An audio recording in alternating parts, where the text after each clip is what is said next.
Hey everybody, it's Mikey. I am DMing my first game of Star Wars and my first Tides of Change game. This is going to be in the Hyperspace Chronicles. Instead of focusing on people who are in the middle of everything, um, this is going to be more about just a crew trying to survive. If they stick themselves in the middle of everything, that's going to be just what they do. Um, Current year is sometime after the Starkiller base exploded. The galaxy is currently dealing with the fact that the First Order is been not annihilated, but has been pushed back, and they're trying to rebuild. Same thing's going for the Resistance, except minus the destruction, though there was some heavy toll taken. Um, so right now, natural resources and mining and Bacta and everything is super important. So smugglers are making good money, and so are the crime bosses. The story's going to start and take place at first in a small outer rim system, not often used really in the boondocks. It just recently is starting to be settled. It's a three-star system, um, and there is four planets. One of them is uninhabitable except by using uh, domes and breathing equipment and heavy gear. However, it's super rich in all the type of mining resources they could get their hands on. The asteroid belt is also like this. Our crew today, which they'll explain themselves in just a minute, is the crew of the Ladies Gambit, a YT 2400, a little bit old now, but it's a highly modifiable ship that a lot of love has gone into it. Our characters are not new characters. They've been doing this for a while. They've been working with each other for a while, and they've been slowly paying off their debt, which I'm sure all of us can relate to. Um, they're currently indebted to a mob boss, and that after they introduce themselves, I'll kind of go over that a little bit more.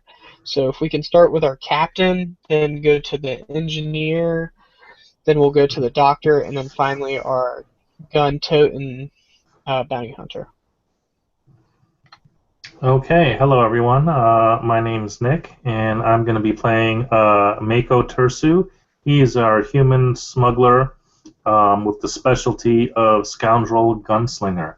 He is the pilot of the Ladies Gambit, and he is someone who is, well, basically someone who is out to make a buck, trying to keep the ship flying, very similar to perhaps like a Firefly Malcolm Reynolds type character. He prefers freedom above all else, and he does not believe in any type of slavery. So if he sees that atrocity happening in the galaxy, he finds it very hard to step away.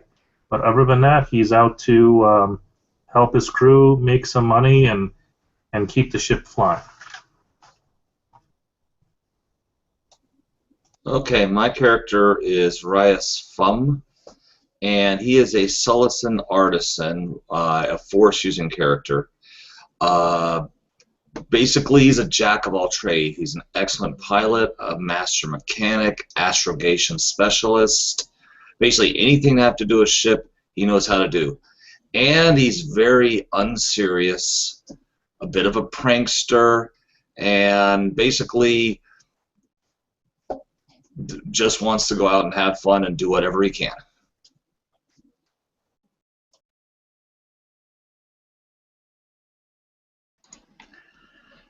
Hi, I'm Dee. I'm playing Drill Illis. She was rebel. The Alliance taught her how to heal, and she treated humans, Wookiees, yeah, I know, more or less every species under the radar, and she's had the run-ins with co-pilot on a certain YT 1300. After the Battle of Endor, she started wandering the Outer Rim, trading her skills as a doctor for passage. Never staying there too long, teaching others the skills of a healer. She's descended from a Trandoshan who travelled with a Jedi who he called the Herald of the Scorekeeper. And yes, my character is Trandoshan. Nice. I am David, and today I'll be playing Lola, or Lily, the Twi'lek bounty hunter. She used to work for a hut a long time ago, but that hut was not really doing it justice for her. She was like a bounty hunter that sort of like worked for this hut, didn't get on his right side, and like she sort of like blasted him to oblivion after she left the hut and didn't like what he was dealing with. She joined the crew and is helping the captain to hunt down the slave masters who are selling Twi'leks on the black market. He does not like the slavery of her race or her people, so he's out there. He's like out there now in space to find other slave masters to hunt them down and take their heads and free her people. Is she getting paid for this? Yes. Alright, so now that we've met our characters, a little bit more on the state of the galaxy and the state of the crew. They are, like I said before, indebted to a mob lord, and they're currently on their ship, and they have just been blindsided by a blaster over the side of the helm. More to kind of get their attention than anything else. Anyway, so we're gonna start there. The captain, you're flying casually through the solar system, or through the solar system. You know that you are being asked to come to your benefactor, that he might have a job for you, but just over the front of your bridge, I guess, or cockpit, a turbo blaster bolt flies past you, and kind of scares you because your sensors aren't going off. You don't know what just happened. And so. Okay, so we just got a blaster bolt across our bow. Is that what you're saying? Yeah, it kind of feels like a warning shot. You're also getting a communication coming in. I'm assuming your co-pilot, Rios. He would be starting. He would be starting to get the the ping. Gotcha. Now after the blaster bolt. They seem to be very fired first, ask questions afterwards. Gotcha. I'm gonna call out to Rias. What the heck was that? It seems like someone's trying to get our attention. Did we miss a hailing frequency that I don't know about? I don't know where the hell that thing came from. Hold on. Do we got anybody out there in gunning right now? Currently, Laladay is probably either wherever she wants to be, but I would say that your doctor is in her quarters / medbay. Because you gotta realize you guys were just flying at this point. You weren't expecting a fight, so nobody would be in their gunner position. Sure. I start looking around and trying to see if I can find anything on sensors or open up a comm channel. Your sensors are working, and not very far from you is a small fighter size ship, kind of like Air Force One and its F-18. Mm-hmm. hanging out right over your shoulder. And like I said, it's starting to ping you. It's starting to hail you, trying to communicate. The little red buttons flashing. Okay. Um, I am. He thinks the first shot has not shot again. Gotcha. Gotcha. I will. I will open up a channel, Okay. and we're in space right now. You said, right? Yes, you're in space. You were already traveling to the main planet in the system. Mm-hmm. 1 second, I totally left my notes. The main planet in the system, Talum. It's a spacefaring planet. Has 3 moons. All 3 moons have colonies on it, and they've been quickly put in on him, because, like I said before, this system was basically uninhabited until recently, just because of the 3-star nature. A little bit about that is, yes, this might not be real science, but bear with me, a lot of Star Wars isn't. Um, the two other stars off the main one are wandering stars, so they have a big, large orbit around it. And every now and then, one of those stars will get close enough to a planet to steal it, and it'll steal it from the main sun's orbit until it gets close enough to the primary star again, and the primary star will take the planet. Because of this, the ecology on some of the planets can be a little weird. The ecosystems can flux really quickly, Mm-hmm. and so so there's never really been sentient life other than vegetation and that type of stuff. So people really haven't bothered with them. However, a uh, a religious group decided, well, if nobody's going to colonize this place, we are. And when they got there, they discovered that the main planet is rich in a lot of very expensive things, like um, a lot of the stuff for Bacta. I think I'm saying that correctly, for the tanks and healing, and then also various other forms of fauna that usually is only found in very, um, very specific places in the galaxy. Mm-hmm. So when that happened, there was kind of like a gold rush, and mainly by mob bosses. There were some legitimate outfits where they came out and they started trying to discover what's going on in the system, because apparently it's rich with stuff, and that's when they started to find the spice, the crystals used for tuning hyper lasers, uh, all that type of stuff. Like, it's just a gold mine, especially right now when the galaxy's main forces are in such a disarray and they're scrambling to get resources and as cheap as they possibly can. So the mob really jumped on this. Well, we can take this and we can force people to pay prices we want. Even there's even spice here, and it's a much easier and safer and faster to come here for spice than to do the Kessel run. So of course people are gonna just flock here. So anyways, you were on your way to the main planet Talum because you were told to come by the one who holds the deed to your ship until you pay it off. He's the one who you got the loan.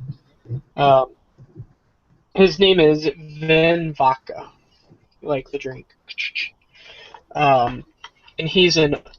Well, we'll get to that when we get to him. But anyways, when the blaster comes over or when you hear it come back, it's a very grumbly, almost like bubbly voice. Kind of think, uh, what Admiral Akbar? What Yeah, is he? he's a calamarian. It's a Calamarian type of voice.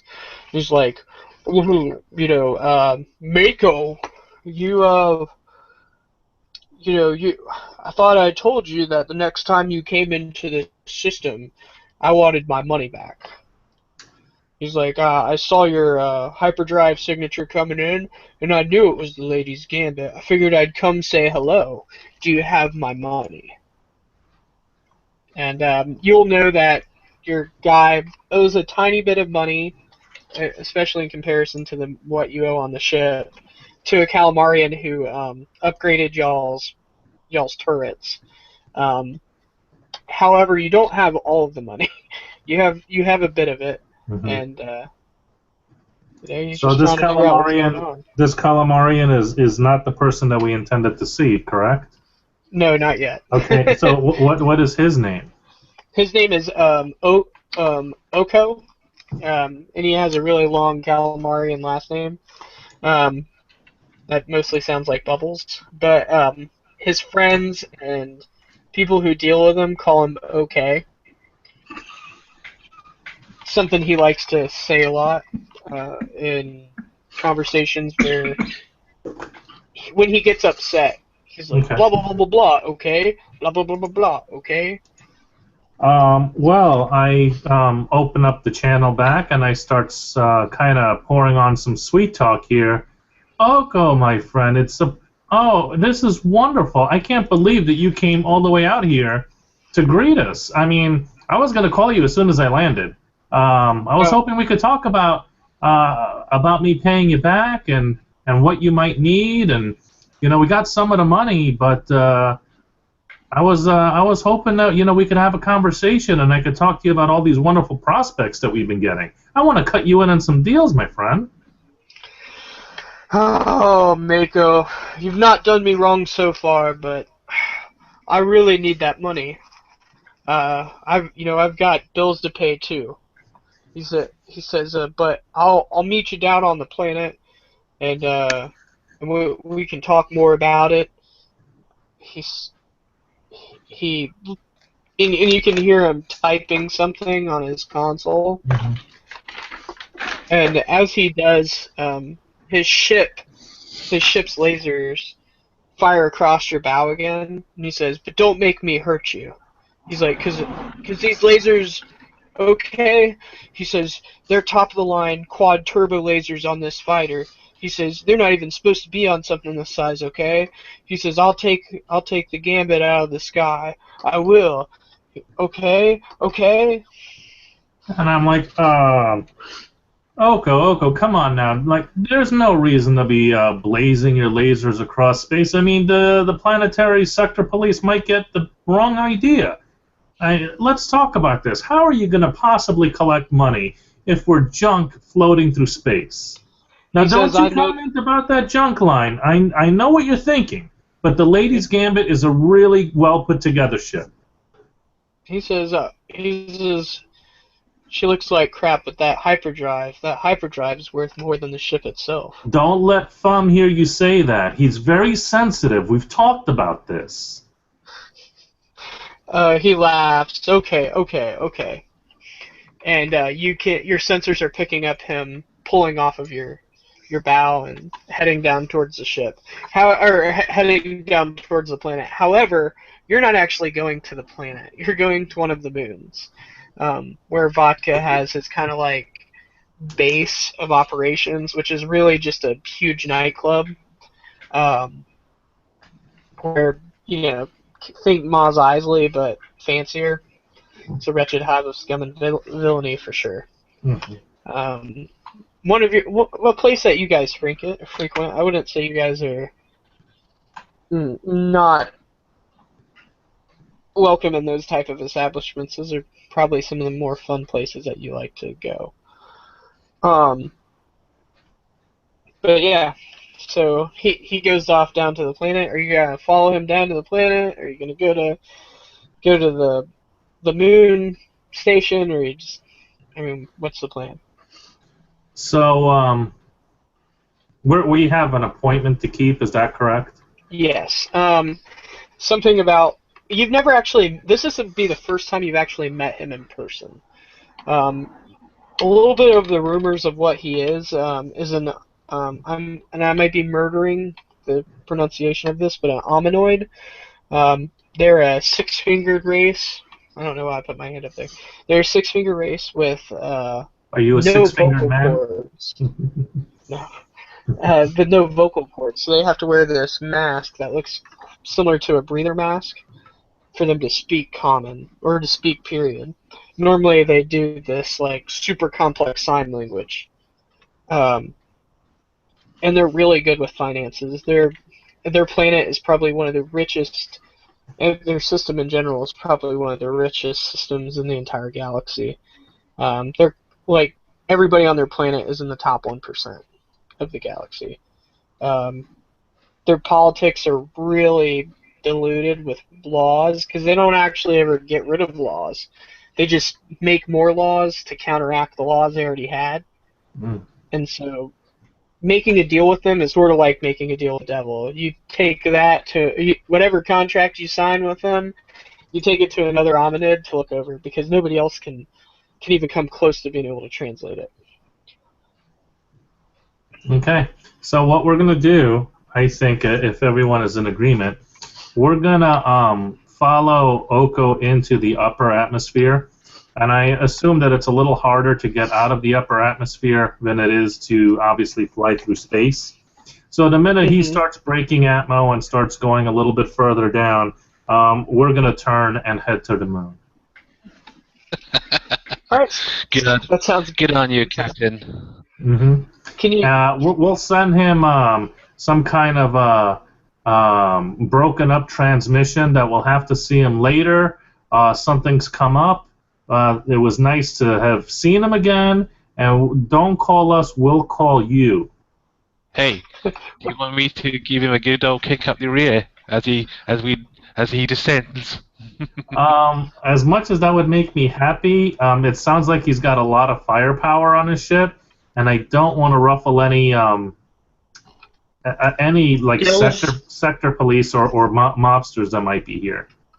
Very well. Yeah, Okay. I mean, and when you guys see his ship pull out in front of you, you kind of wonder how it's even flying because it's mostly guns. It's really basically a cockpit, engine, and then guns all around it. And you're like, what? Gotcha. How So does he's he even trying have to keep a power low going to that? profile.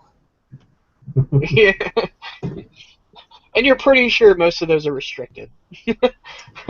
So we'll wait for him to go down first. The minute he gets to a point of no return, we're going to veer off. We're not even going to break atmosphere, and we're going to go to where we need to go. Okay. And you're a very competent pilot, and along with your co-pilot, it's not even something you'd even have to roll for. Between you and Rias, the ship's like a. It's just it's like a Leaf on the perfect wind. working machine. Yeah, leaf on the wind. If we can steal something from Firefly. Oh, that didn't end well. I don't know if we want to steal that. But it's not a very very long travel until you come up to until you find the moon and the spaceport. They're kind of a very laissez-faire economy. There's not a whole lot of taxes. There's really not any taxes that are out in the open. And to land at the spaceport when Venvakta has said you have a meeting is free. They've already got your space like lined out, and there's like red tape around it, so nobody else tries to park. And when you come and park, when you land the ship, you can see waiting just outside the perimeter of the landing pad is a human male. He looks incredibly old. Probably in his, well, not incredibly old, but middle age, probably in his 60s, late 60s, but still really athletic looking, buff, and he has one of the cyborg implants on the back of his head. Like the guy on Bespin that worked with Lando Calrissian. Lobot. Yeah. I mean, he has, goes back like that. Anyways, the reverse visor. I don't know. Anyways, so he's obviously some sort of cyborg, and next to him is a Gand. They're the bug-eyed looking guys. And they're both sitting there waiting. And even behind him, you can see a tiny little Jawa. His robes are actually armored just a little bit, and you can see a vibro sword, two vibro swords strapped to his back, and they're waiting for you. Well, we'd better lock the ship. We don't want those things in our ship now, do we? No, I guess not. What's your orders, Captain? Well, we're gonna just kind of walk in and see what they have to offer, see what's available, and make sure the Jawa doesn't cut us off at the knees. Very well. Pretty I'll much the pack some- usual. I'll pack some heat, just in case.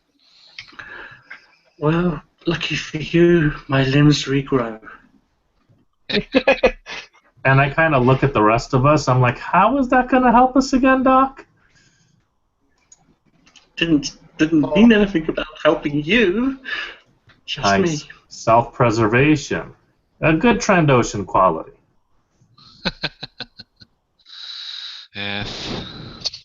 So just to kind of give you guys what you're looking at in front of you, I'll show you. I'm gonna try this screen share out. All right, this is the Gand. Can everybody see that? Oh yeah, we see it. Yep, I see it. Awesome. 1 second. This is. Well, you guys know what a Java looks like. I'm not gonna show you the Java. UTV! I mean, I hate to sound speciesist, but they all look alike. And then here's the last one. This is that human male, Cool. cyborg, whatever you want to call it.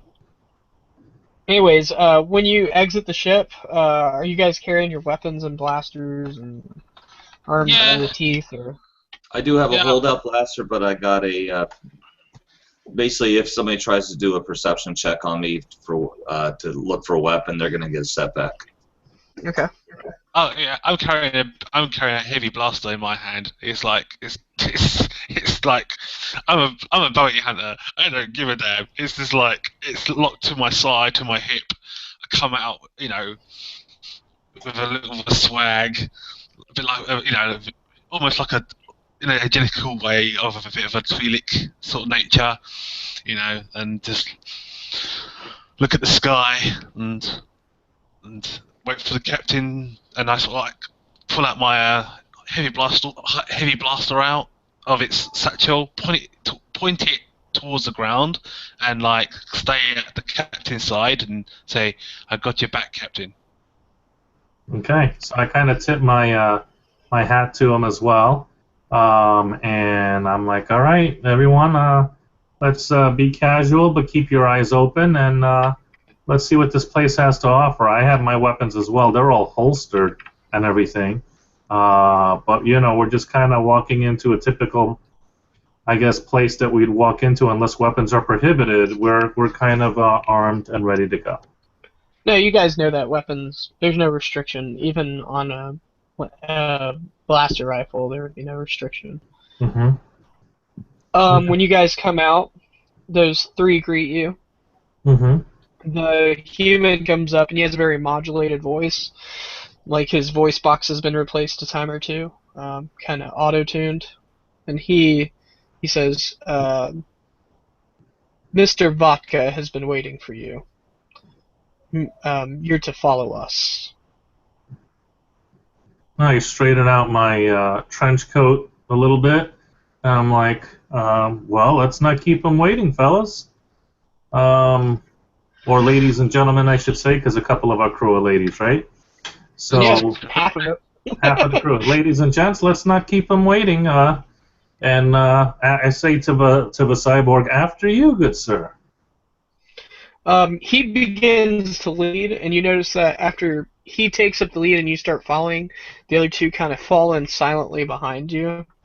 The Gand now has his blaster rifle and arm, and the Jawa actually has a small little vibro dagger in his hand, and he's cutting like some sort of fruit with it, and eating it. You guys are led through the little spaceport, because the moon doesn't have an atmosphere. Think of it like a traditional moon colony look. Mm-hmm. Lots of glass, and you're able to look out at the stars. Right now you can only see one of the suns. The other two are on the other side of the moon, and it's a really crowded spaceport. It's filled with all different types of people, wearing, coming from all different types of economic classes. Mostly droids do the cleaning up around there, but you see a couple. Um, you see like a couple of Jawas washing windows, even a Gungan who's sweeping up some refuse, and you can overhear conversations. It seems like a pretty lively place. He takes you to it's a long walk, and he takes you to the center of what you would guess, at least, is the center of the spaceport, and there's this huge. You can hear you can hear the sound coming from these huge double doors. It's very bassy music. Think something sort of like dubstep or the Star Wars equivalent of.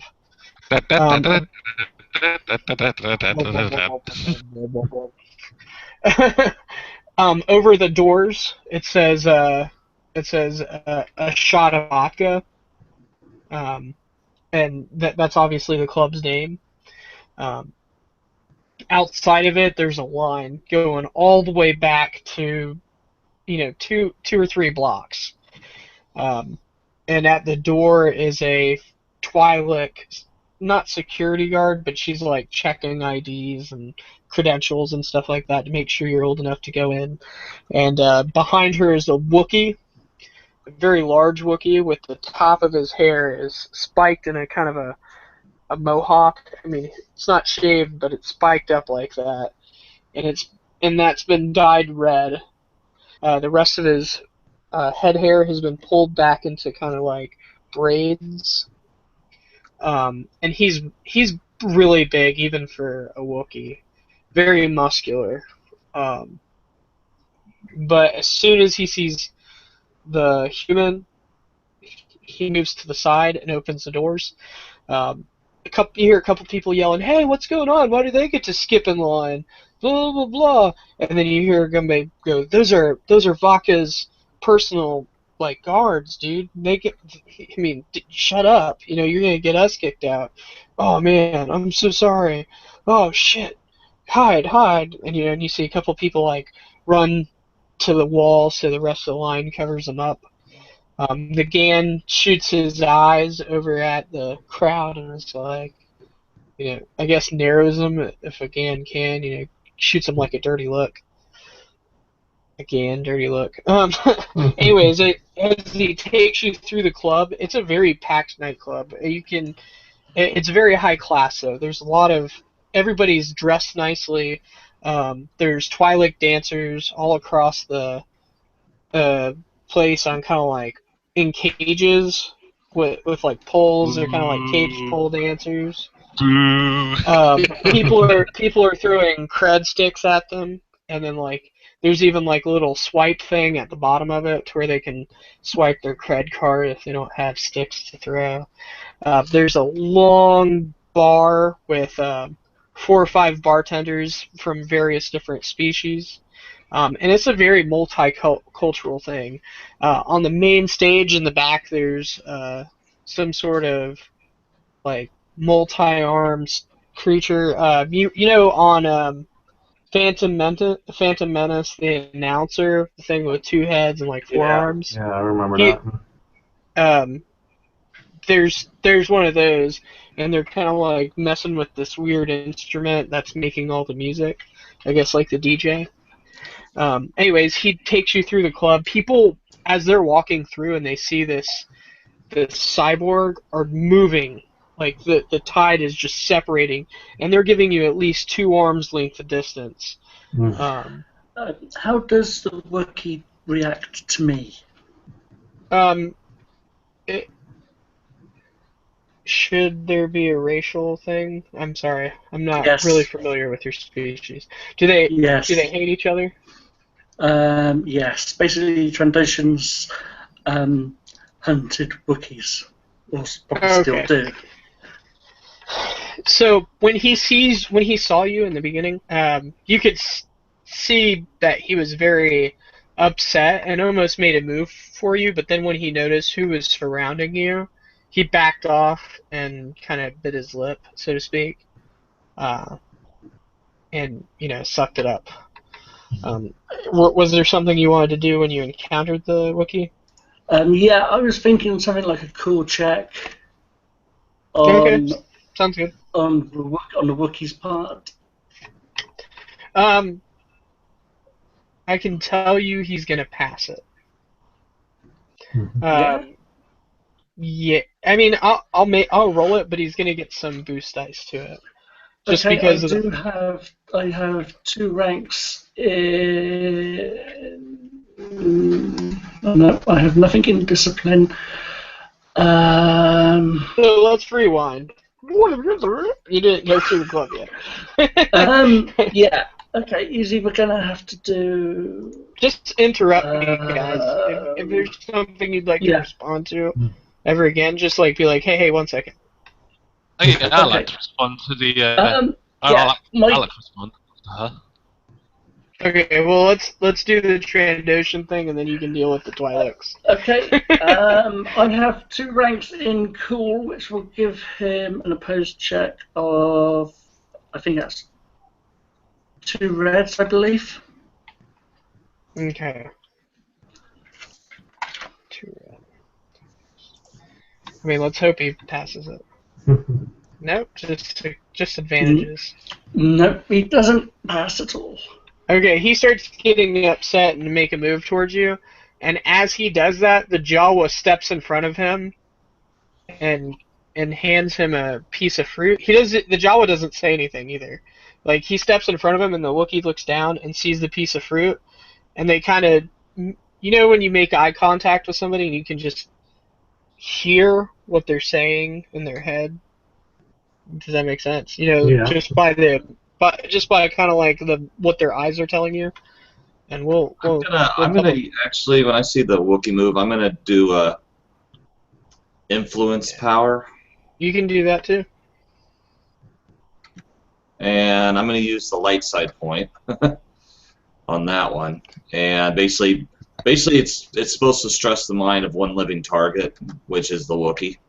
But what it's supposed to do is just kind of like give them the feeling it's like kind of like this isn't worth it, back down, that type of feeling. Okay. All right, that works. And coupled with the Jawa, he doesn't calm himself at all, but he turns back and walks back to the door. One, because you gave him that kind of feeling like, you shouldn't be doing this, it's not worth it. And then the Jawa, for some reason, is scary to him. Now did anybody else want to react? Yeah. Do you want to react? Is it something to where you would be upset to see him? I wouldn't be upset about the Wookiee. I don't care about the Wookiee. I'm more upset about these Twi'leks in high bars. You don't want to earn any extra credits, Lola? I mean, this is your chance for a part-time gig while we set up the deal. Yeah, disgusting human. What are you gonna do, Wally? She gets a blast and points it at the captain and she says, "Be lucky I won't blast your head off next time you say a compliment like that about my race."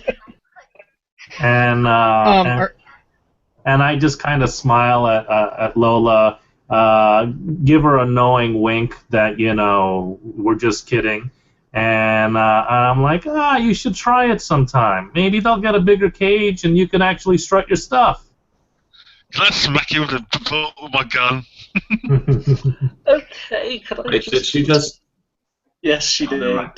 Did she just pull a weapon? Yes. No, she already had it in her hand. He smacked her. She smacked him across the butt with your gun. I believe that's a melee. Roll it. Let's see what happens. Got do difficulty. Who's rolling what now? Wally is gonna roll a melee attack against the captain. Oh, okay, go for it. Okay. So what am I rolling? A brawl, wasn't it? Most Yeah, likely a a brawl. Does the captain melee. have It's with dodge? their it's with their weapon. Okay. It'll be one setback dice that I normally have with my stuff. Okay. So one So purple, you yeah? go. No, it'll be two Two purple purple. and one black dice. 2 purple and 1 black. Yep. Okay. Okay. He, There you go. we're gonna say that you weren't trying to full strength hit him, were you? It was playful, right? Yeah, I just like go Mhm. Okay. into his arm. We'll say with like a those like successes, you she know one of gives you a those. rather hard love tap on your ass. Okay. I mean, it stings. Like you're probably gonna have a red mark, but So it's not enough I'm to like probably hurt. gonna want to stand up for this meeting, is what you're saying. Oh yeah. Okay. Yeah. You just got paddled pretty hard. All right. So Lolly, I scream pretty loud, maybe even over the din of the music. And if you anyone guys looks in my can. direction, I'm like, "What? I'm just into it." You know, like music. Come on, everyone. roll a deception check. Let's see if you can pass that off. Is this gonna be average deception? Yeah, I'm sure. Okay. I'm like, You get a what? boost dice because it's believable. There's nothing to see here. All right. And people are like, they start like mimicking your yell. Excellent. Nice.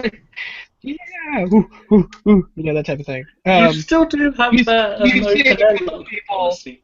smacking each other on the ass too because of that. Psh, psh, psh, psh, psh. There we So go. look, you Uh, started a new craze. yeah, you started a new craze. Mm-hmm. Yeah, she raises one Um, eyebrow. so Lolly, what were you planning on doing with about the Twi'leks? You said you wanted to do something with that. Yeah, Lola. She goes up to one of the cages and Mm-hmm. sort of like pulls like one of the men or whatever who's feeding the coins to that person, and like Mm-hmm. try to have a conversation with the Twi'lek behind the cage. Okay. She leans down to you. I'm guessing you like put out credit sticks or something like that. No, no, no. Um, I just pull one of the guys out the way, or girls, whatever, and go so up you to. just kind of like push one out of the way, and you just like, Yeah, come here. yeah. Come here. She bends down and says, "What can I do for you, honey?" Hmm. Who is your master? I'm free. Oh? She's like, she says, but if you ain't paying, I ain't got time to talk. And one of the, somebody else kind of like nudges at you and swipes their card, and she starts dancing again. Hmm. Pretty well. I just like walk away then, because I thought she was like a slave, so I just walked away. There's no collars on anybody. They seem to be kind of working girls, like they're strippers basically. Ah, okay. You know, they're like go-go dancers is the best way to put it. They might get a little naked, but for the most part, they're just there to kind of keep everybody dancing and have a good time.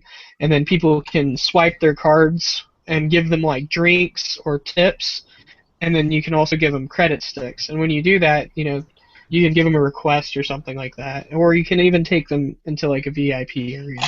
But they're very well paid. Okay. No, Drew, I just wanted to know if they were like slavery or anything like that, because No, no, my character no, abhors that. and So. and Okay. a So lot of your is characters that what do. you thought I was telling you to be? Is like someone's slave? Because that goes right to the heart of our backstories right off the bat. That was funny. Okay. Yeah. Drill is going to go up and pay 100 credits to one of the dancers just to get on Twi'leks to get onto Lola's nerves. Just get on the Lola's nerves. Yeah, yeah. You see your doctor go up and she swipes her card and gives 100 credit tip, and the girl's like, thanks. And when she like looks to see who gave her the tip, she's kind of like, what? You know, lizard person, I guess. But Twi'leks really aren't that much different. Uh, but she's kind of like, oh, okay, cool, and then she starts dancing, looking at you. I turn over to the cyborg. This is to actually follow her and dance around her, and just really put her off again. Oh, so you're dancing around Lola now? No, I'm not. But the one I just paid is. So you're paying her to give Lola a lap dance, basically. Well, yeah, she's going to follow Lola whenever, while we're in the club. Okay. She starts following you around, booty dancing on you and stuff. What were you saying, Captain? I was just gonna say to the cyborg, it's quite a place you have here. What was his name, Vatka? He's done an outstanding job for himself. This place is hopping. Is it like this every night?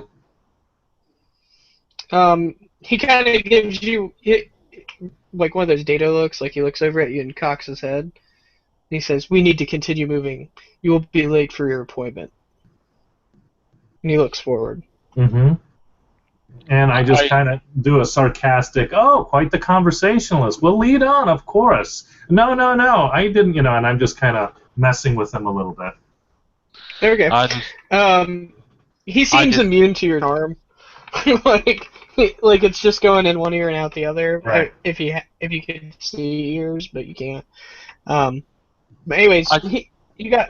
I'm sorry. Say what were you? Yeah, I was just gonna follow him. I was just gonna hold my gun firmly, keep it pointed at the ground, and just walk forward and follow the cyborg dude. Okay. And the Gond again takes up y'all's rear along with the Jawa, and you guys come to what looks like just to be a mirror. In like the VIP section, and the people in the VIP section even like move out of the way as you come up to the mirror. And the cyborg puts his hand on the mirror, and you see it like scan his palm, and then it splits in half and opens up, and you can see that there's a hallway beyond. He moves to the side and puts his arm out as if to after you. Type of thing. Okay. At this point, I will, just kind of look around at everyone else, and I'll step on through. Okay. Captain's going through. Are you guys following? Yeah, I follow. Yes. Okay. So everybody following it's a pretty tight corridor. Mm-hmm. It's a pretty tight corridor, so there's not a whole lot of room to be side by side. You're having to walk, single file. And it's as you walk, lights are popping on to light your way until you come up to just a wall, which as soon as you step up to it, a little screen pops up, or a hollow screen pops up, and you see this dude on the other end.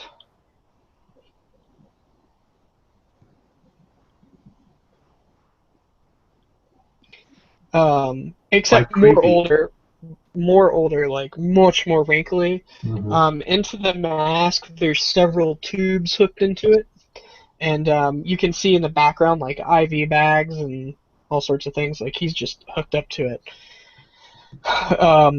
In a very heavy breath, you must be Captain Mako and his crew. You are absolutely correct. We've come to seek an audience with you, as requested. He says, "Very well, come in." And as that happens, the hollow screen drops off, and a door appears and goes down into the ground, and you're able to walk into a room. Inside the room, there is very few lights, and they're very dim lights. It's enough to kind of see where you're going. And there's 4 chairs in front of a long table, and on the other side of the table is is that picture I just showed you. Mm-hmm. Vodka. He's standing there, and he's kind of he's like in a wheelchair type thing, or a repulsor chair, and he's really just hooked into about 5 or 6 machines that are also on repulsors that are kind of like really tight to his chair. And next to him is a young woman, and she appears to be human. And I'll show you a picture of her real quick, so you guys can kind of get what she looks like. Kessel. And of course, I had all the pictures pulled up, and then I clicked out.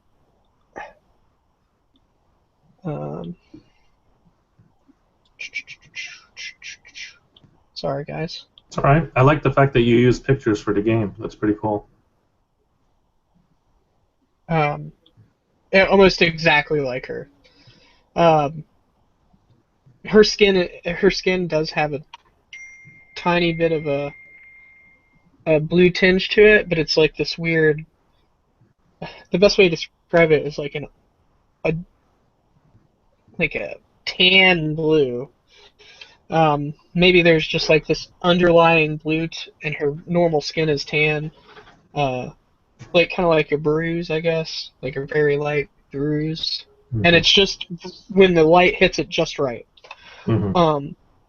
And she's standing over him behind the chair with her hand kind of like on the back of the chairs, on the back of the chairs. So she's standing over him, behind him. There you go. Did you say it was a bruise? No, it's not a bruise. It just that was the best way I could describe it. It's kind of like her skin is tiny bit transparent. Okay, I'm gonna go and see if I can take a closer look at her. Just to see if it is a bruise. Yeah, without a roll, or try. How about let's roll either medicine or xenology. Okay, I'm gonna roll medicine. Okay. I got 4 ranks in medicine. Wait, but you're not. Okay. Yeah. And the difficulty is?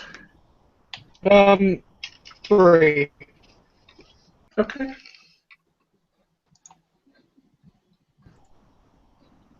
Oh, yes. Okay. So, from looking at her, you can tell that she's very near human, but not human. And she seems to either be like cross-species bred type thing, to where that's just part of her physical, like that's just part of her biology, it seems, because everywhere where there's skin, it's like I have healthy skin, right? Yeah. And it's tan. Well, mine's skin's not tan, but say I had tan skin. Well, it's just like when the light hits it just right. You know how you can kind of see like veins and stuff like that. It's that color. Like when you look at your wrist and you can see where the veins at. And there's just kind of that blue tint. It's kind of like that, except everywhere. And only right when the light hits it. Okie dokie. He notices you paying attention to her, and he says, "This is my granddaughter. Her name's Yanni." What a lovely granddaughter she is, and a fantastic name as well.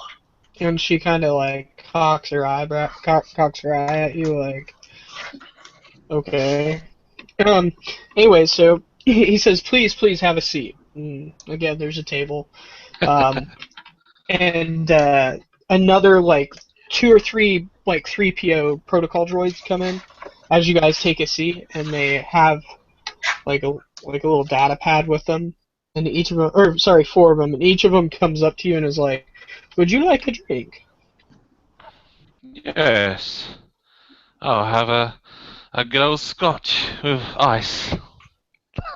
And Scotch. he says, "Okay." And he types it into his data pad and walks off. Did any of the other of you want a drink? Whiskey. Yeah, I'll ask for a drink as well, kind of absent-mindedly, but while I'm doing that, I will be, Mako's eyes will be kind of scanning around the room for all kind of doors and exits, and anything else he could notice. The room's very plain.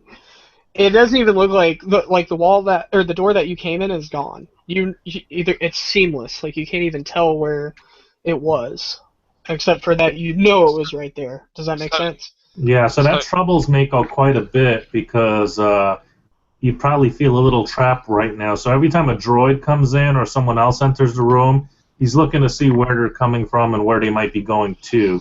He wants to make Okay, sure he has an exit. do me a favor. Make a perception check. Perception roll. Is that It's gonna be average difficulty? It's gonna be average difficulty, but you're gonna have 2 setback dice, Okay. just because of how quickly people are popping it, or these droids are popping in and out. And Okay. What is your perception, Captain? What is my perception? Yeah.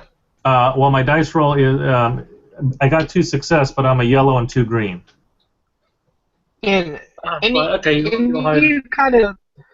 you kind of make note of the droid entrance. Mhm. You haven't really seen any other entrances or exits. And while you can't see the seams, you know where it's at because that's where they've came in and out every time. Okay. Does that make sense? So when I look at this man in the wheelchair, is he like an old man, or is he like had a like an accident in his past life or something? I would say he's venerable. Like he's beyond old. With the way that technology is and the galaxy, he has prolonged his life far longer than you would think possible. Just by looking at him, that's kind of like the sense you get from him. If you were to make a medical check, you could I'm not, maybe I'm not a medicine dude. I'm not a medicine girl. I'm more of a gunslinging, hit hard girl. like But he comes off like he's a great grandpa. I wow, mean, he doesn't feel that way though. Like you don't feel like that just natural kind of like, oh, no. He kind of terrifies you a little bit, Mhm. and that's for everybody. I mean, there's just that little like in the back of your head, like that ego. Is just or the id or whatever it is, the lizard brain in your head is just like your spidey senses are tingling. He Okay. gives off this really weird vibe. Okay. Since he's giving off this really weird vibe, I'm actually going to see if I can do a medical check to see what is actually wrong with this guy. Okay. Actually, I'm going to use something. I just don't know if it's appropriate at this point. I have the suppress basic power skill for force. So if he's using force, anyway, I have the ability to suppress it. This doesn't feel like the Force. It just is kind of like That's why I said it might it's not kind of apply. like one of the no, it's not gonna apply. It's kind of like how you just know you're scared of stuff even though you haven't ever been there before.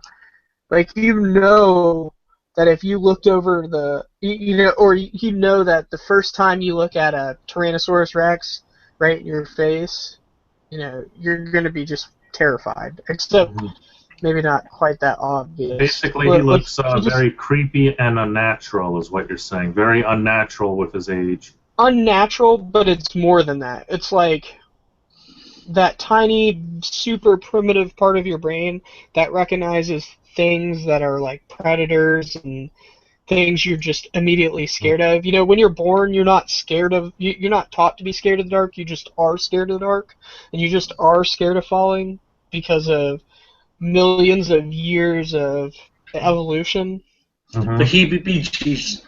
Yeah, so can that's I? that type of feeling. So It, can I ask? Can I talk to the man in the wheelchair? yeah, you can talk to him. He Yes. seems very open. I say to him, so, good sir, tell me, how many grandchildren have you got? I'm gonna try and break the ice with him. He says this is the only one that matters. The rest are Oh, imperfect.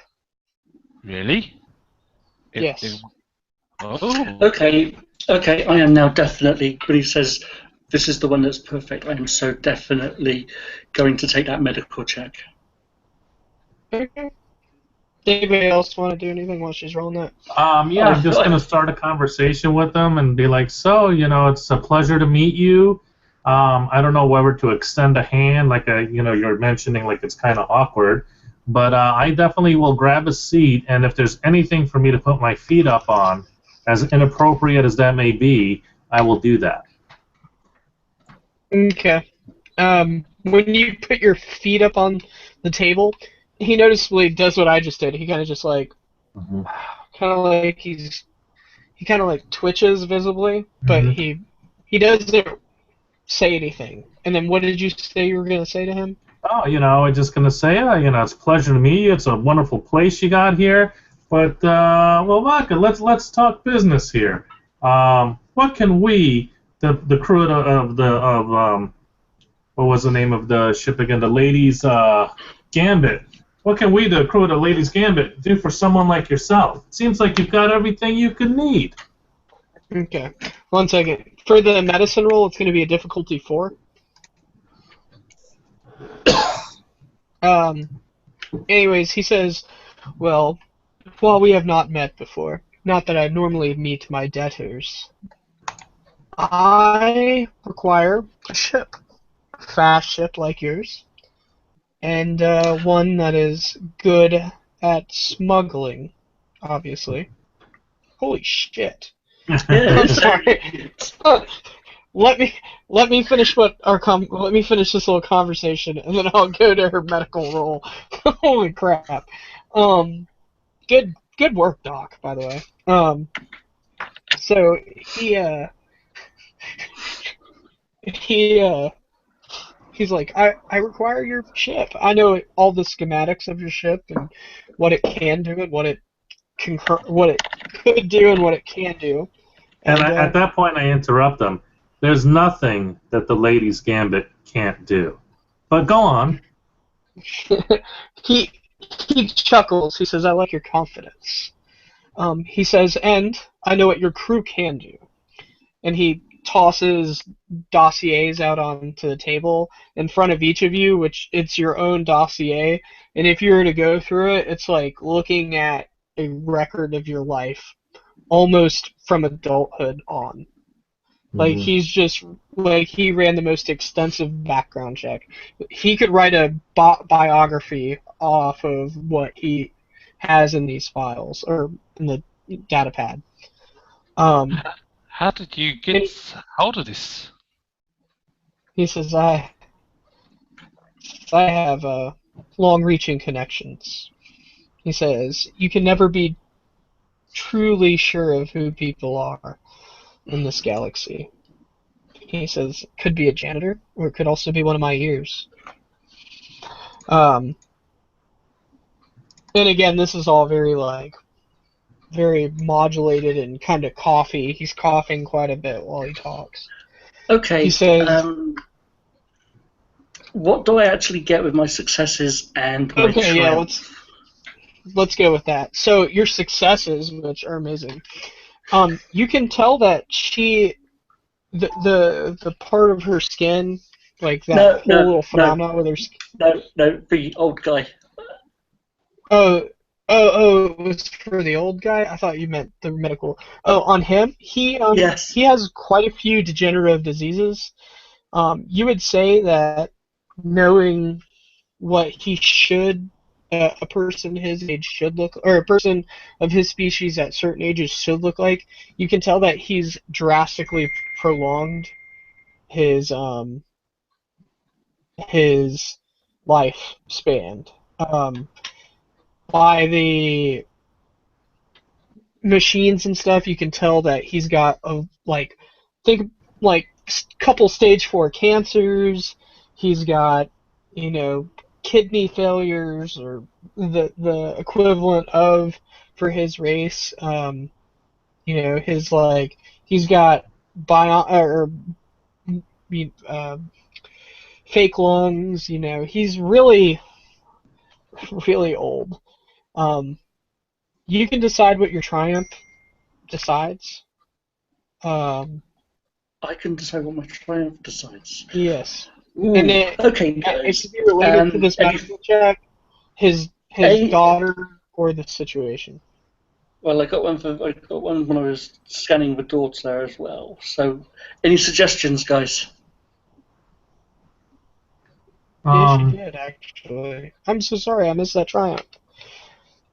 And those boost dice you can pass on to the next person making a roll. yeah, I guess with the triumph, I would maybe try to ascertain as best you can what's so perfect about the daughter. I mean, Yeah. is he talking about genetic perfection, or is he just talking about, I like her the best, she's perfect. Or Yeah, perhaps she's That's gonna use both of your triumphs. Just um, because you're doing what, it in such a short time. what I'm thinking, since he said that she is perfect, I'm thinking that he probably wants to have his consciousness put into her body. Oh, I would say you wouldn't be able to tell that from looking at them. But You're this not is really from this is you're not from really when sure he that's said, medically possible. Oh, actually, it is because of Palpatine. Never mind. So that is yeah, possible.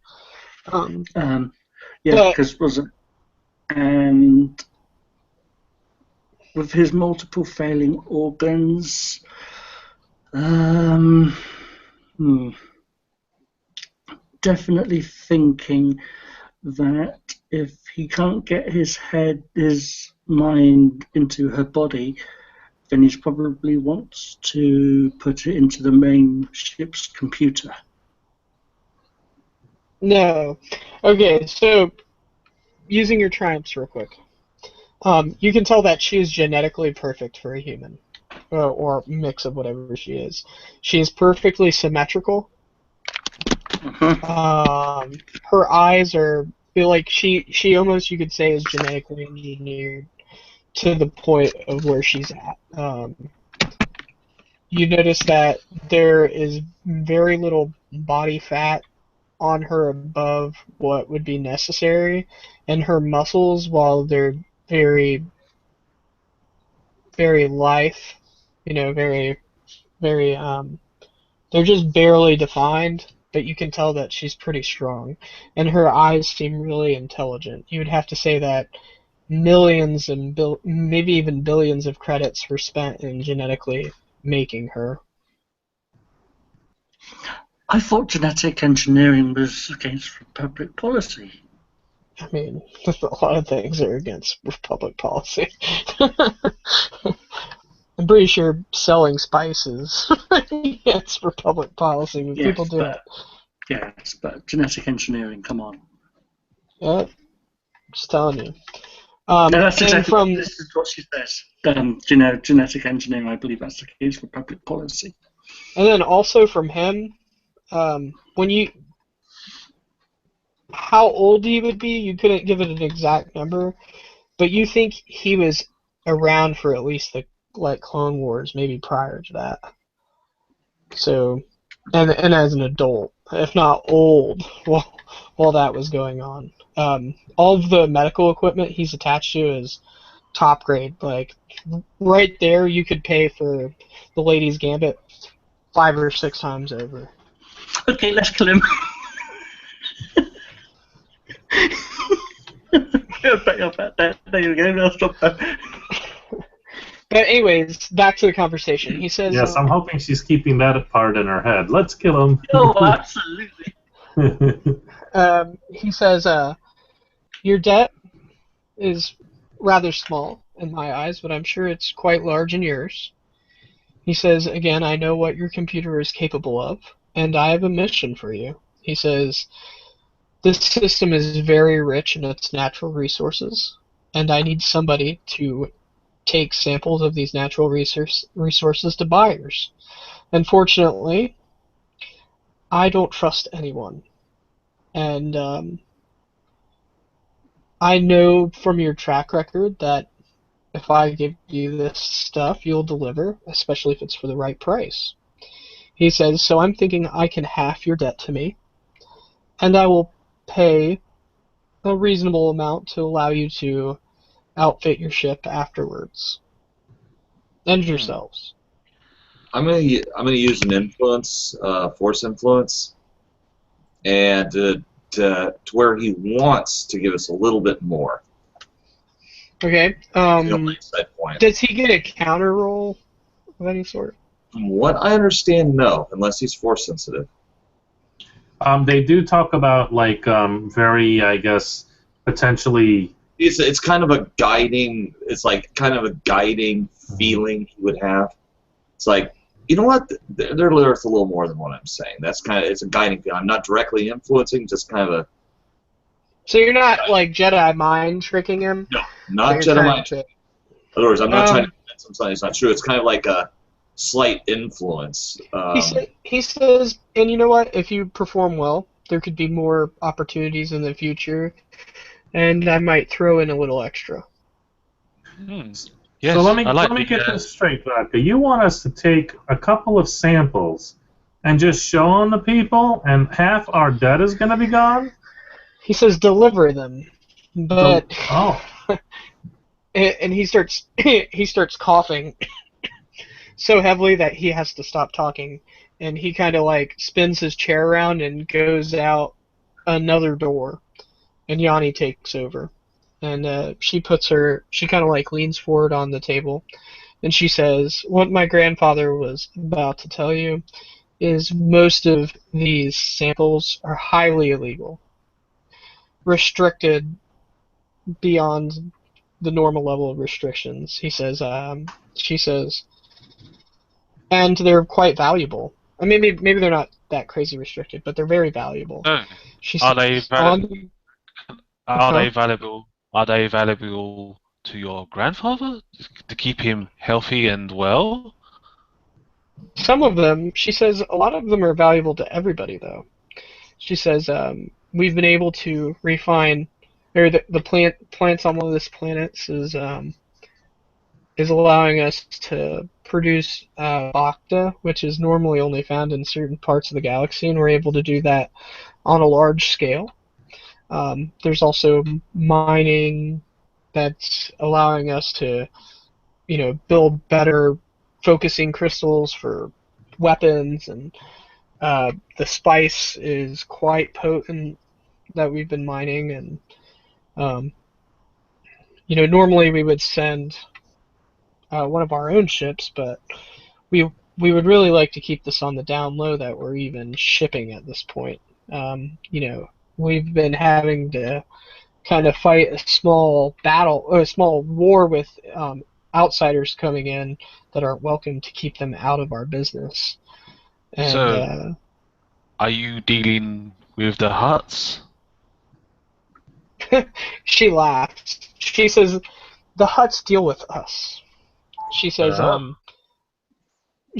but we're talking maybe taking a trip to the First Order, to deep inside their controlled space, or possibly the Huts, and then also the Resistance and Republic, and the new kids on the block.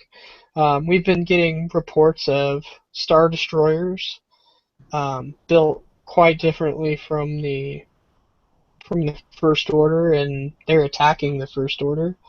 Well, we don't really know who they are because information is very limited, and for us to say that information is very limited on them is really saying something, because we know just about everything. Is anything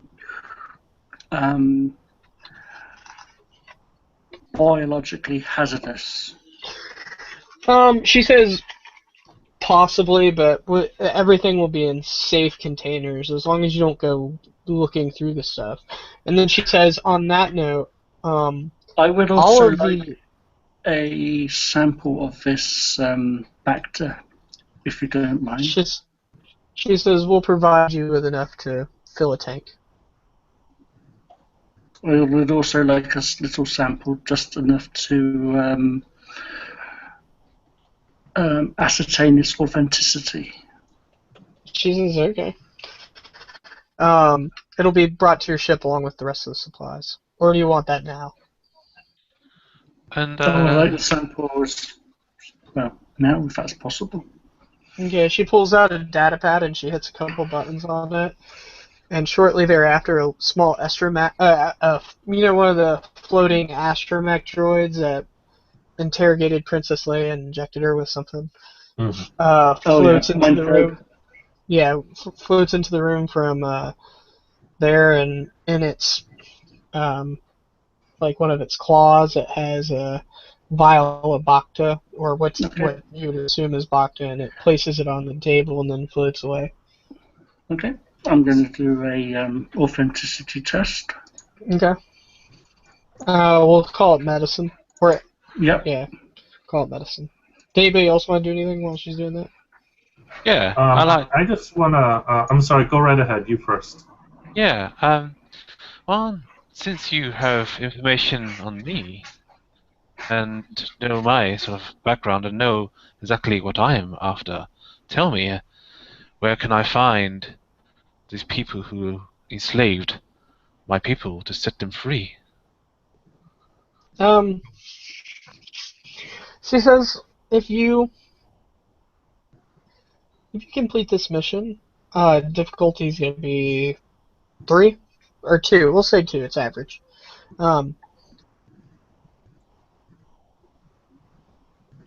Let me finish with him or her, and then I'll come back to the Bacta. Um, she she basically is like, if you complete this mission, I'll talk to my grandfather about giving you that information as part of your reward. Excellent. And you mean your people specifically, like the people from your homes, Yeah. town. Okay.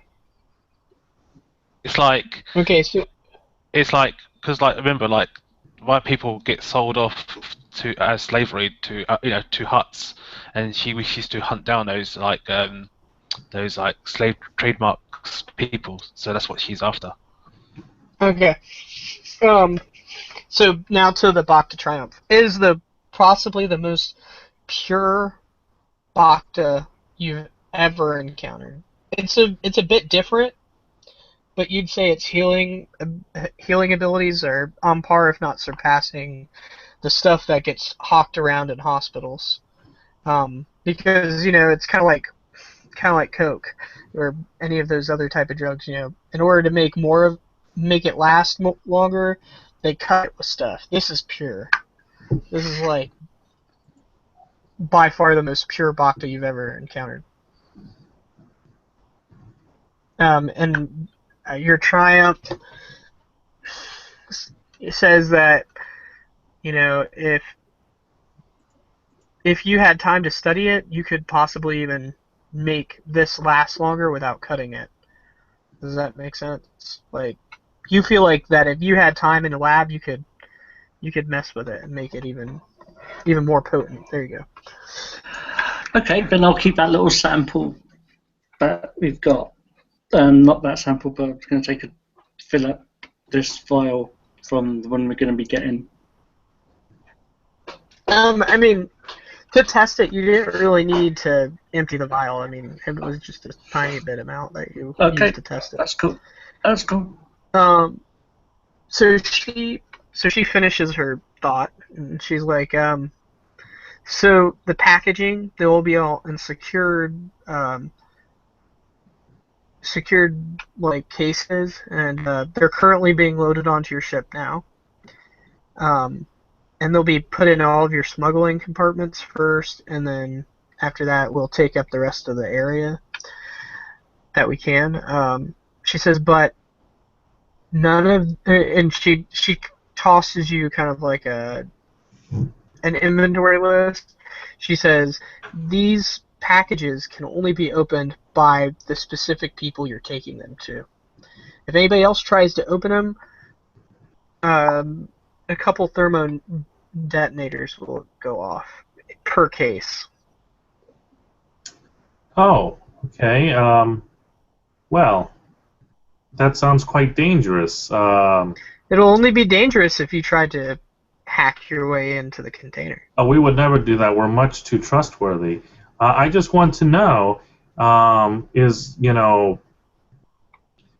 we supposed to negotiate on your behalf, or are we just delivering it to third parties? You're simply couriers at the moment. Understood. Well, I think we can do that. And you mentioned that we would be going into the First Order space. Are we to deliver any of this to the First Order itself? Yes, that's who you're delivering it to when you go into First Order space. But you can't get caught by any of the First Order ships on the way. You have to take it to, and she gives you coordinates, and this specific person. And it's like somebody, you've never heard the name before, but it's somebody who sounds pretty important. You're not super familiar with the rank structure of the First Order, but it's somebody who's like Grand Moff Tarkin level, you know. But it needs to be done on Okay. the DL. And the name here of this person is? It's a female.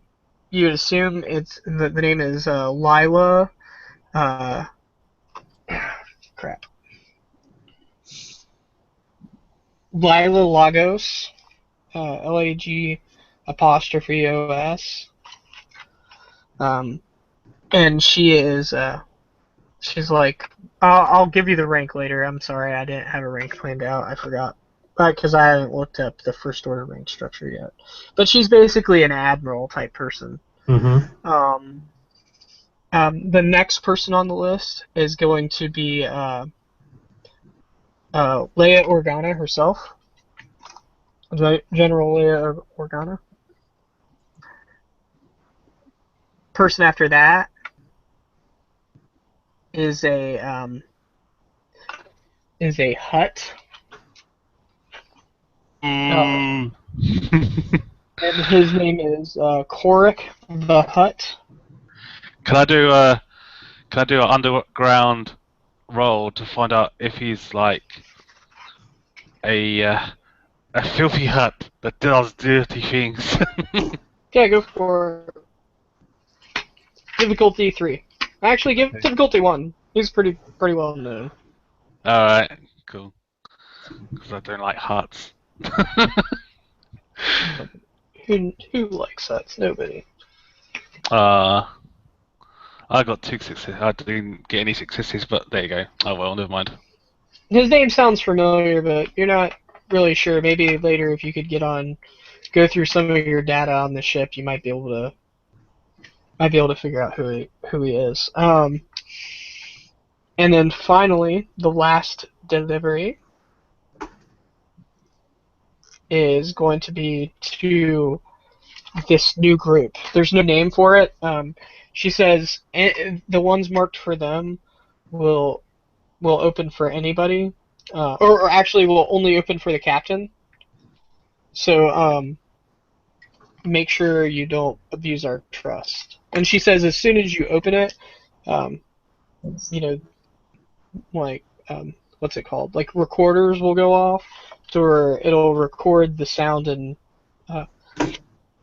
the audio and visual of the room to make sure that you're not trying to steal shit.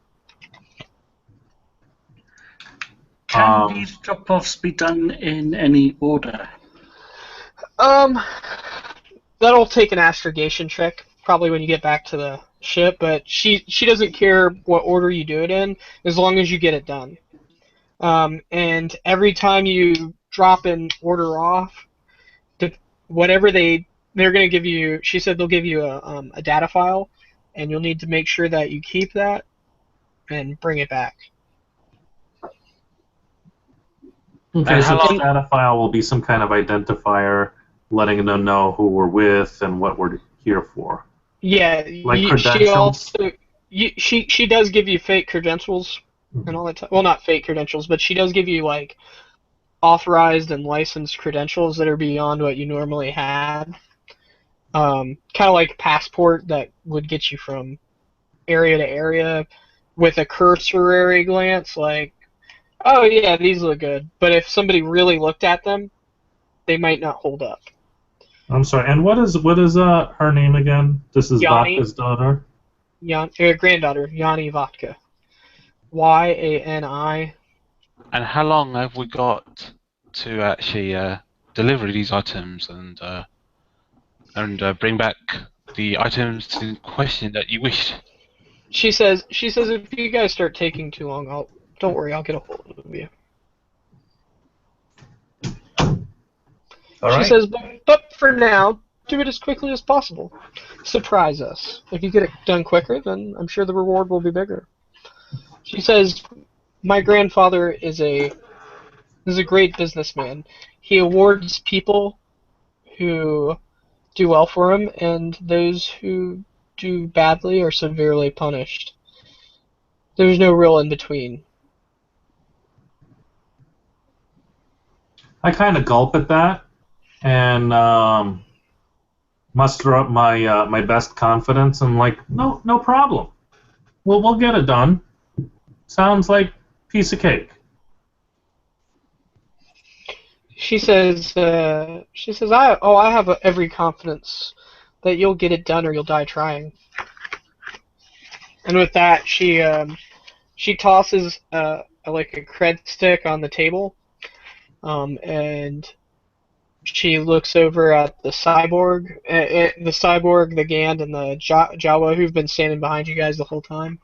And she says, Tice, see them out. And the cyborg steps forward and does the after you type thing and Mm-hmm. expects you all to get up and leave. Okay. I get up, I stand up and sort of nod my head at the lady and I say, it was an honor meeting your grandfather and yourself. And then I sort of like point my gun to the floor and start walking towards the door slowly and gradually and sort of looking behind me, making sure my captain and my crewmates are following me. Also, when you do that, she tosses you like a not a not a comlink, but a chip for your data pad, and she says, if you're ever interested in a job, please don't hesitate to call. Oh, I take the chip Like and dancing. I sort of like look at the chip and I crush it and I say, "How dare you mock my race?" She's not And then mocking you. She's very serious about it. She yeah, says it. She says it very politely, and she's not yeah, joking. She genuinely is offering you a job if you wanted it. no, I just crush the chip and like I say to her, "My days of entertainment are over. My days are now are for hunting heads, and that is what I do." And at And this she says, point, I "Well, kind of chime in, and I'm just like, what Lolly means is, thank you very much. She'll consider it. Much appreciated. And I kind of turn to her and grab her by the elbow and kind of usher her forward. roll a charm check. Roll a charm check." Charm? Yep, charm. Charm or... Okay, I like charm better anyway. What's the difficulty? Difficulty is going to be 2 with 3 setback dice. Yikes. Okay, 2 success and an advantage. I'm You're very still charming. able to play it. You're very charming. You're able to play it off because you can tell at first she was kind of like bringing her fingers up to like she was gonna snap, and then when you intervene, she stops and she kind of like turns around and not storms off, but she saunters off, Mm-hmm. and anybody remotely attracted to female humans kind of like tilts their head, except for Halen Tice. You see him very like unwavering, very much a statue, and still waiting for you to continue on through the door. Yeah, I sort of like after crushing the chip, I walk towards the door and like and say and walk out. Okay. Everybody's leaving. Mm-hmm. Yes. Thumbs up if you want to unmute. Okay, you guys head out, or do you guys want to partake in some of the local culture before leaving? 'Cause she No. did say they're still loading stuff into the ship. You should get a comm link hit when it's done. Well, I think we should be best if we oversaw the cargo going in. Okay. You never know, Captain. They may decide to put tracers on the ship. These guys, you think they're that paranoid? As I kind of say it sarcastically. Yeah, they're that paranoid. Let's take care of business. Okay. You guys go straight back to the ship, and you can see Yeah. and Halo or the cyborg and the two guys stay standing there, and they're watching you get on the ship, and you see like a bunch of Jawas loading up these boxes on a hover thing, like repulsor lifts, Mm-hmm. like and they're arguing with each other, speaking Jawa, and there's one that's like definitely the boss, and he's kind of like smacking a couple of them around, and if you speak Jawa, he's basically like, "Hurry up, you idiots, let's Mhm. go." Can I stand It's like, intimidating over one of over the leading Jawa? the leading Jawa looks up at you and is like, "What are you looking at? Scales? Or toothy or something derogatory that you would not be happy about him calling you? Come on, come on, come on. We ain't got all day, and I ain't paying you if you take longer than I told you to."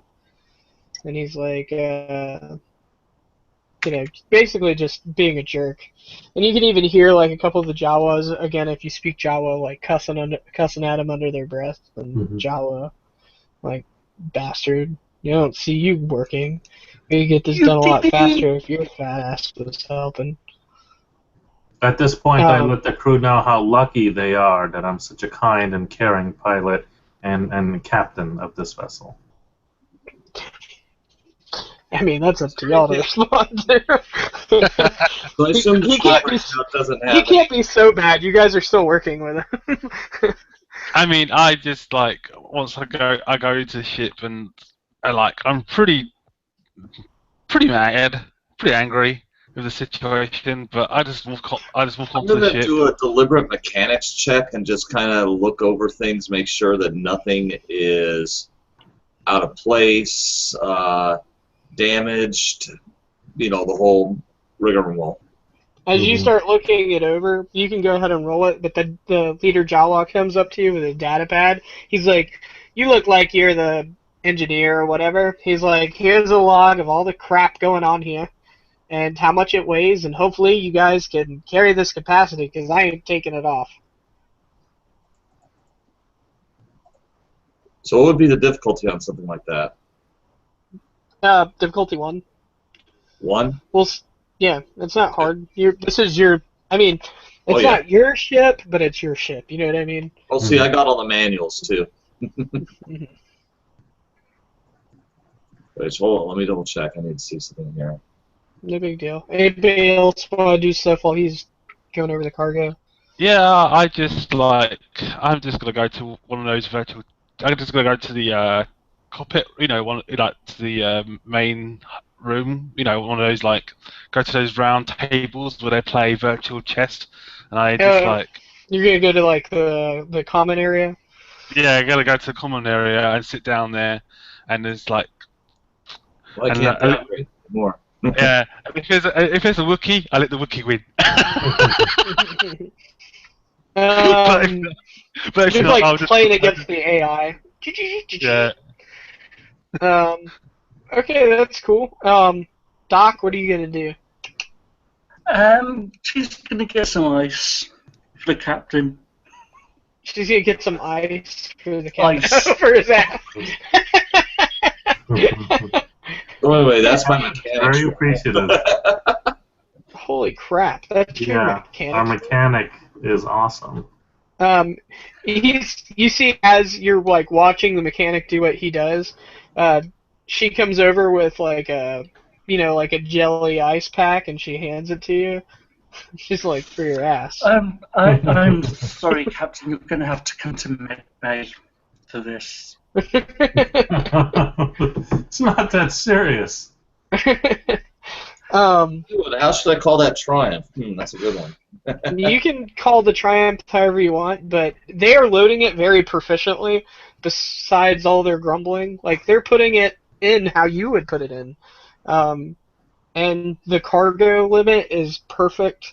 It's actually below your capacity, and they're actually able to fit a lot more of it than you and with your direction. They're able to fill a lot more of it in your secret compartments and kind of like all the little hidden spaces and nooks and crannies that maybe even aren't really smuggler spaces, but you've kind of figured out how to make it look, Okay, hide it and I got one. stuff. I got one. Okay. Let's I'm see your able to trying. here's what I'm going to call the triumph, if you're going to allow this. I upgrade the. I go in through the system, and I actually end up bypassing one of the gunnery units, and I noticed that had a little bit of a powertrain on it, and so I was able to increase its efficiency. Therefore, whoever's gunning with this thing gets a boost. Ooh, that'd be me. I love my guns. I'll say it's the top turret.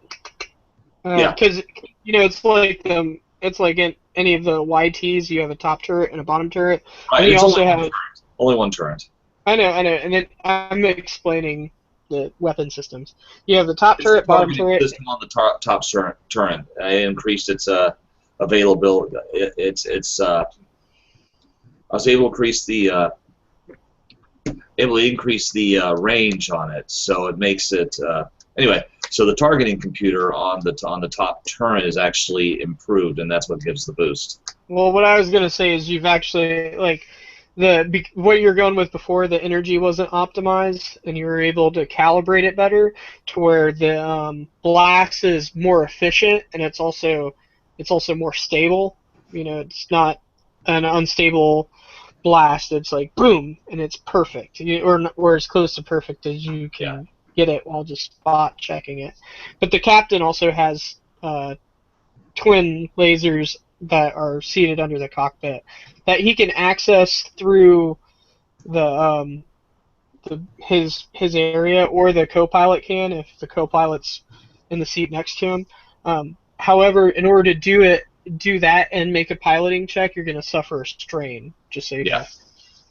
So it's basically like doubling your movement, using two maneuvers.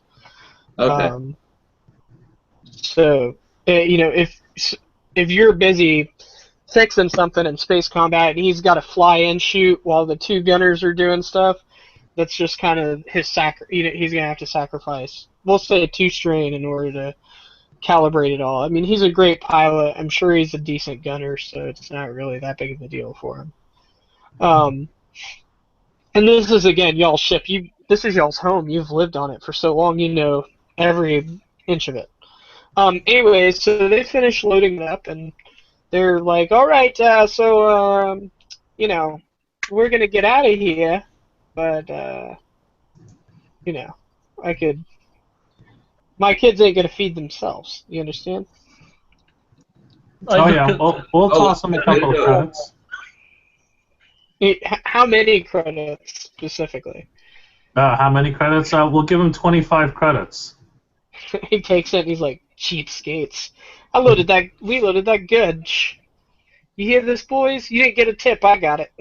He puts it in his pocket. Actually, I'm gonna roll a force dice on them. Influence. Okay.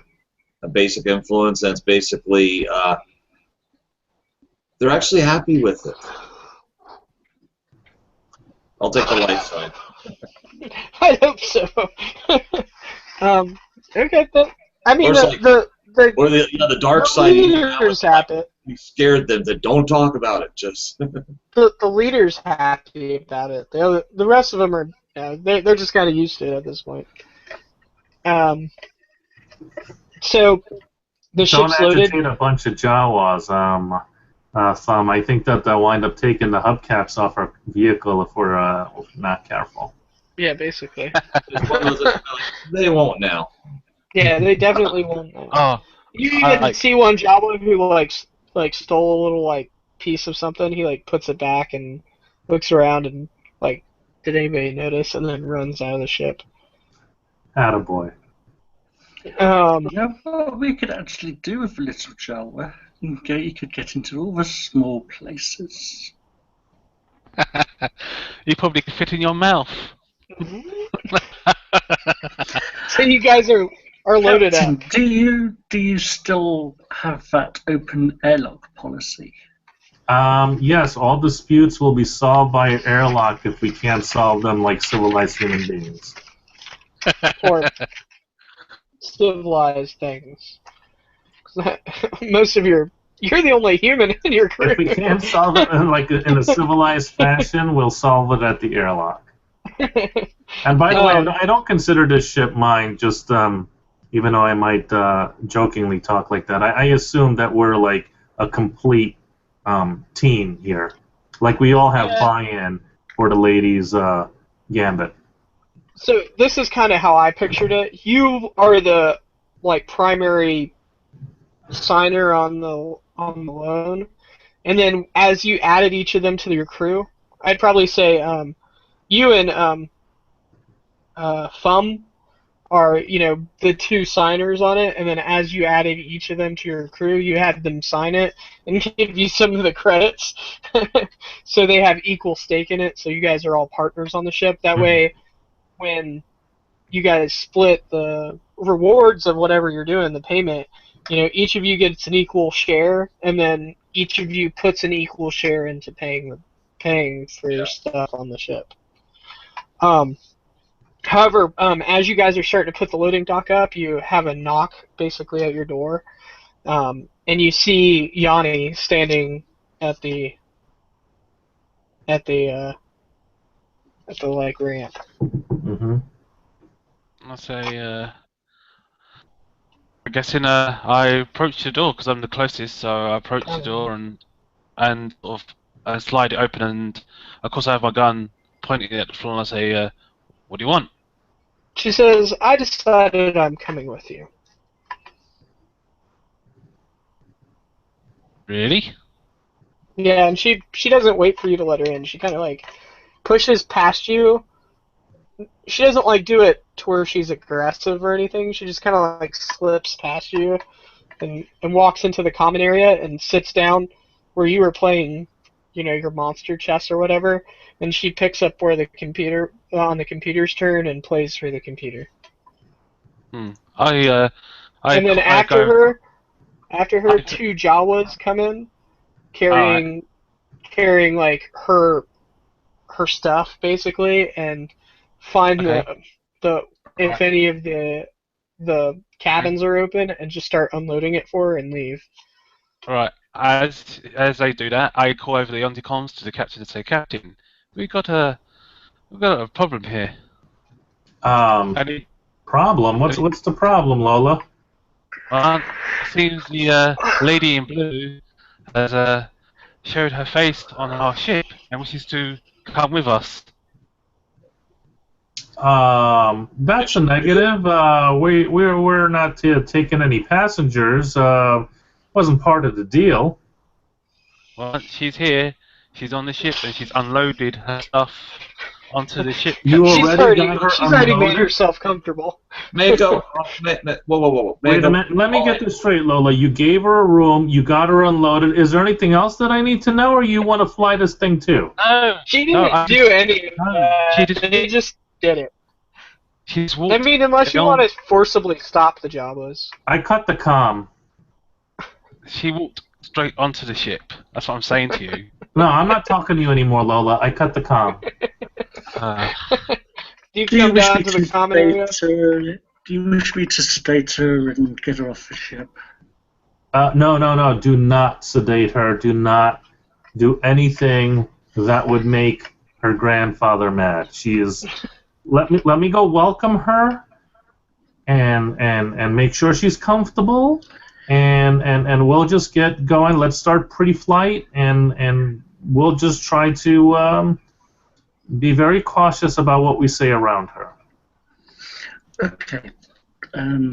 Where would you like for first port of call? First port of call. Let's see here. I can get us in possibly with General Organa. You think that that's where we should go? Yes, we do. We see if we can contact her representatives. That sounds like a very good idea. Do you have some in or contact with the Resistance? Yeah, she's worked with both 30 years ago, I was an Alliance medic. I was an Alliance doctor. I just wasn't sure if you've actually been as high as the upper echelon to have met Organa, but if you have contacts or anyone who can help us, I think that that's where we should go first. That sounds like a great idea. Okay. I will make the call once we are underway. Okay. So to plot that, I'm gonna need somebody to roll astrogation. That's me. What difficulty? Just to see how. Just difficulty 2. We're just gonna see how efficient it is. Okay. So, I ignore setback on some of these, so I'm trying to remember. All right, just roll it. Jeez, another triumph. Nice. You not only are able to plot a more than perfect course, you are able to set it in as such that it's going to take like half the time that it normally would. And that threat, we'll see what happens with that threat. I would say I could actually. You know what? That's you could say it's okay, but my little maneuver causes a little bit of a ship strain. That's what I was going to say. I was going to say the hyperdrive strains from you pushing it. Like, part of your astrogation check is you're able to push the hyperdrive to where it's going to put out better, but it's going to run hot, basically. Okay. Which probably while we're in flight, I'm going to go ahead and. You guys haven't actually taken off yet. Captain, are you going to have you guys leave orbit? Yeah, that sounds fine. First I just want to make sure I welcome our guest on board and let her know that we'll be taking off shortly. And it's quite Rias, you can pilot too if you want to take us out. This is a nice surprise, I say. She says, I appreciate the hospitality. She says, sorry for the surprise, but I'm going to ensure my grandfather's interests on this ship, on this mission, so to speak. She says, I won't actively participate in anything. I'm basically here to grade you on how well you do. By the way, I have 2 ranks in fine tuning. That'll remove 2 strain from the ship, so that's fine. You're able to figure out a way to cool the hyperdrive after it kind of overheats a little bit or runs hot. You like set up new cooling or something, and it's able to remove away that extra heat. And everybody can feel the hum of the spaceship as it starts to take off and leave orbit. But what were you saying, Captain? Also, how much longer do you guys want to go? Because it's 10-11 p.m. for my time. I mean, I can go until you guys are no longer. I'm Pacific, or at least Arizona, so it's early for me. I could probably go till about another like 50 or whatever, another hour or so, because that would be 11 o'clock for me, and I got to get up early. What about our Brits? Yeah, I'm fine. Yeah, I'm fine. Another hour will be fine. All right. Okay, cool. So we'll end this at 11 Eastern Standard Time. So, anyways, you guys take off. As you are leaving the atmosphere, a green turbo laser again fires off the top of your cockpit. It doesn't hit you, but it's like a strafing fire. You start getting a beep beep beep in the cockpit, Mr. Fum. But Captain, you're still in the common area. Okay, I'll take the call. I said to the captain, "Man, looks like you got a bit of a fly on your ship." Okay, and at that point I'm like, oh yeah, I guess we do. Everything okay up there, Rias? Everything all right? Oh hell! Yes. Shot at again. Damn it! Yes, it's him again. So just waffle him off in transition. Excuse me, my lady. I kind of say to our guest, it seems like I have to go take care of something. Just please strap yourself in. No cause for alarm. and I tell everyone to get in their positions just in case. Okay. She I clips herself in and continues playing the chess game. and I sort of slide over to the ladder where the top gun is, and I climb up to the top cannon thing at the top of the ship, and this is like my own personal. Yeah, top gun. Yeah, this is like my own personal Top gun. gun turret. You have like Turret. pictures of family and like Oh pin-up no! girls and stuff like that. Yeah. I have pin-up girls. I have like. I have the yes, I do actually. I have the typical like pin-up girl Twilights on my Yeah, on some pictures. You know, The So that's outside why of you want to free them. yeah, the outside of her yeah, her turret actually has like a like the World War II bomber girl Mhm. type thing, but it's a Twilight girl on the outside of it that looks a lot like Lolly. And, yeah, and she's got yeah, like guns and it says bang bang. yeah, Nice. yeah. All that sort of jazz.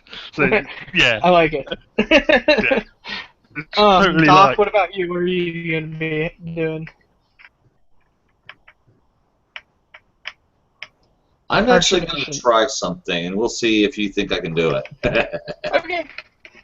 Okay. Okay, I'm going to try to modify the because we're still in sublight. We haven't actually hit hyperspace yet, or have we? No, you're still sublight. You're just leaving that moon's atmosphere or lack thereof. Okay, so we're at our destination base, is what you're saying. You're at the place Or you're are we still leaving? at. We're You have leaving? you're like leaving. You're leaving that. If there was an atmosphere, you're like pulling out into space, basically, getting Okay. ready for the hyper jump. The jump. I'm going to make an adjustment on the engines. It'll cause kind of like a flare blast back towards the ship that just took a shot at us. Difficulty 4 mechanics with the 2 setback that you can get rid of. You got rid of 2 setback, but difficulty 4 mechanics. So 2 red and 2 purple, right? No, that's just 4 purple. You can use the force point Uh, to make it 3 purple, 1 red. Let's do Yeah, it. and one might. So you're saying 4 purple? No, yeah, it's 3 purple and 1 red. Okay. Now I can take away a purple because I'm a master artisan, Okay. Cool. and So I it'll take 2 strain to do that. Okay. So it's gonna be 1 red and 2 purple. And let's see. Doing modification. Hold on. Do we know anything about this vessel that's firing at us yet? No, he's started working on the hard drive. I mean, he'd have to leave the cockpit to work on the hard drive or the hyperdrive. Anyway, so you just see like Rios like run past you, and he's starting to tinker with the hyperdrive. Nobody's even piloting anymore. Right, so Okay, I'm running to pilot and he's running to the engine room. Yeah, he's running to the engine room. So let me ask you a question here. How would you allow this? One of the things I can do is it's called the inventor skill. It says when constructing new items or modifying attachments, I can add a boost or remove a setback. You can add a boost. That's fine. Okay. So, and you said 2 setbacks on that one? 2 setbacks, a red, and now 2 purple. All right. I'll tell you what, I won't add the boost. I'll remove a setback. That I can do. And boom. Ah, wait. 2 triumphs. The triumphs can't be used in what you were actually doing, but they can affect the world around you right now. But you're able to do it, but you're going to suffer 4 strain for it. You are, not the ship. You're going to suffer 4 strain because you're like, what the? You're like pulling switches and plugging out. You're kind of overworking yourself in order to do this. Does that make sense? Okay, so I'm adding. Okay, so I'm up. Okay. All right then. So the triumphs don't do anything though. No, they do.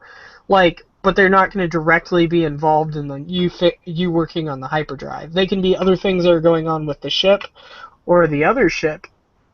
Like, you Okay. can choose that. So, like, if you wanted to So say... my whole idea is, like, when I said, okay, let's do this, that succeeded. I'll tell you what, here's how I'll use a triumph. That succeeded, but if I use a triumph, let's say I do this and see if you'll allow it, is during the process, I also disable his sensors. In fact, I'll use 2 triumphs to say I disabled his sensors when I pulled that little maneuver. Okay, so when you do hit the hyperdrive, it will the flare will basically act as an ion pulse and short his ship out. We'll say that.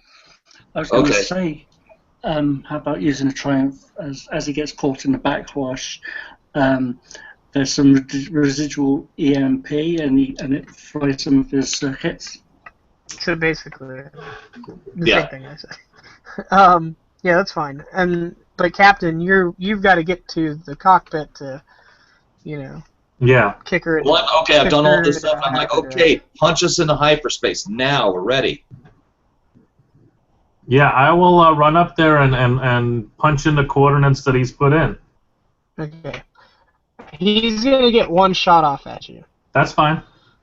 And his gunnery is that. What the ship's defense is 2, so that's 2 sets Will I angle the deflector shields if I can remember which button it is? Alright, 1 second. My son just woke up, so I'm gonna start muting myself when I'm not talking.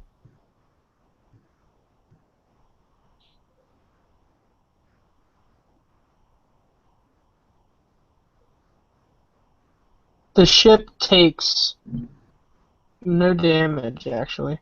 But you guys are rattled as the shields absorb most of the blast, and you kick it into hyperdrive, and you get that classic whoop, and your engine overflares, and it hits good old Oka, and sends him tumbling into the black abyss of space, as his ship has been temporarily disabled. And you're basically like, bye-bye. It's a smooth flight. I just turn around at this point. I'm awesome. I know it. What can I say? It took my glory away. And you gotta realize he basically did this with, like, duct tape and, like, random scraps of crap he found. It's not like he had a bunch of high-powered tools, and he just kind of was picking junk up off the floor and was like, "Oh yeah, ka-chink, ka-chink, ka-chink." And I think we should change the transponder. That would be easier. Yeah, you hear a loud. That would be easier, but those strains he generated is him not doing the easy way and doing it the hard way. You hear basically Mako yell out aloud "Yahoo!" as we hit the overdrive hyper engines. Yeah. So. And you hear a big sigh, like, "Ah, I was hoping to use the big guns." I wonder, can you fire your guns while you're in hyperspace? Don't know. I have no idea. Probably if something is matching their speed, but usually once you go to hyperspace, the battles happen when you get sucked out of hyperspace or jump back into regular space or something happens.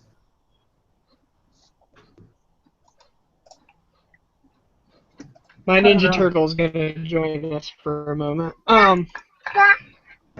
So any last-minute roleplay between the characters, and after that, we are going to do the Tides of Change. Okay. The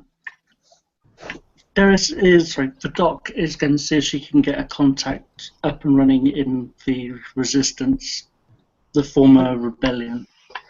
I'm not really sure what kind of role that would be.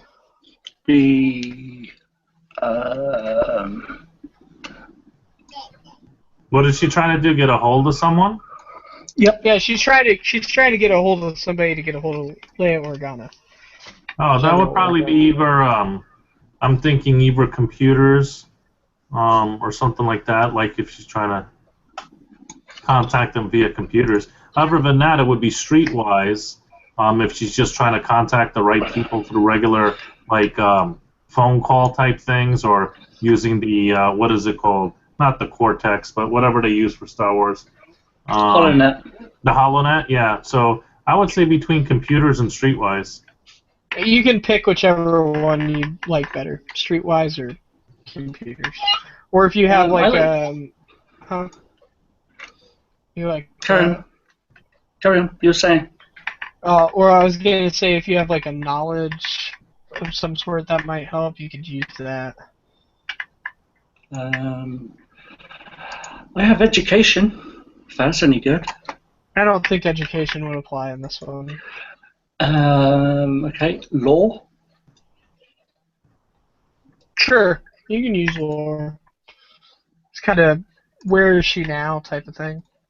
Yeah. Okay. Difficulty. Difficulty 3, because that's not really what lore is used for, but... Okay. And I'll give you a boost dice since you know her. Can I help in this No. situation? Like, can I give No, like a boost? because you're not there. I'm You're not there. still in your. You're still in your cannons. Yeah, Boost. I like my cannons. Okay, here we go. Wow. Yeah, you're Better able than to get expected. a hold of somebody rather close to Organa, and she's going to try to arrange a meeting. One of her advisors. Okay, would it be a protocol droid or something? No, it's a like a human or a near human of some sort. It's like a person who's gonna help. Okay. Like one of her lieutenant general type people. So, anybody else want to do anything before we go to Tides of Change? I'm gonna take a nap. I'm ready for the stress. You have evil. You have dusty dreams. Your ship does have an autopilot if you want to set it for like hyperspace Yeah, travel. absolutely. Yeah, there's no reason to be in the pilot seat now. I just Okay. like can't. I grab my little Twi'lek pool magazine of girls and like just come down from the gunnery room and like go to the corporate room where the chest set is. I don't care if she's there, strapped in and whatnot. I'm just gonna sit there, put my feet up, and start reading it. I don't care. I'm just like completely pissed off that I didn't get to fire any guns during this whole session. Sounds good. What about you, Captain?